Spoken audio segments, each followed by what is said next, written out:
过年特别到啊，真侪人会四界去行行咧，去观光，各地风景区嘛等咧做准备。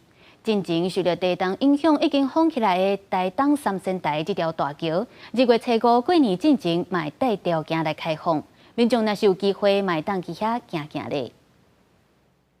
东海华三仙台是梨花岛，民国76年政府起北港桥，提供当地阿美士顶岛采集海产，嘛互游客去桥顶会当看风景。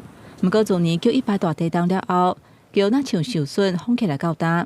东海华国家风景区管理处去年阁请台湾省结构技术工会检测排除安全的记录，决定伫2月初5申请进前，有条件重新开放北港桥。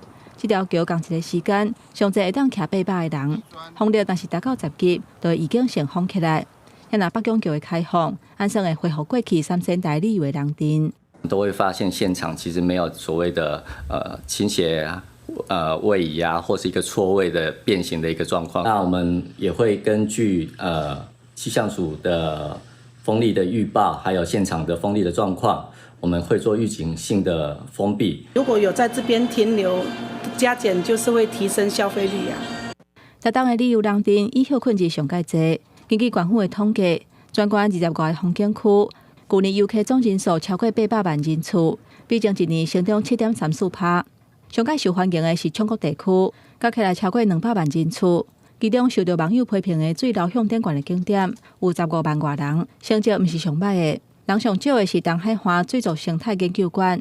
游客讲，其实水流向顶悬的这个景点，也是会当来行行的。边走边逛就比较知性一点啦，对啊。关山池塘这边有很美的就是稻田的景观，所以游客人次自然就是也是不会少。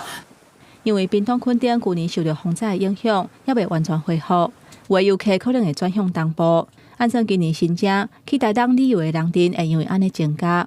目前台东饭店的业者统计，7天春节假期，初2、初3订房差不多拢已经客满，可能是假期较短。民众要是选择留伫国内旅游。记者综合报道。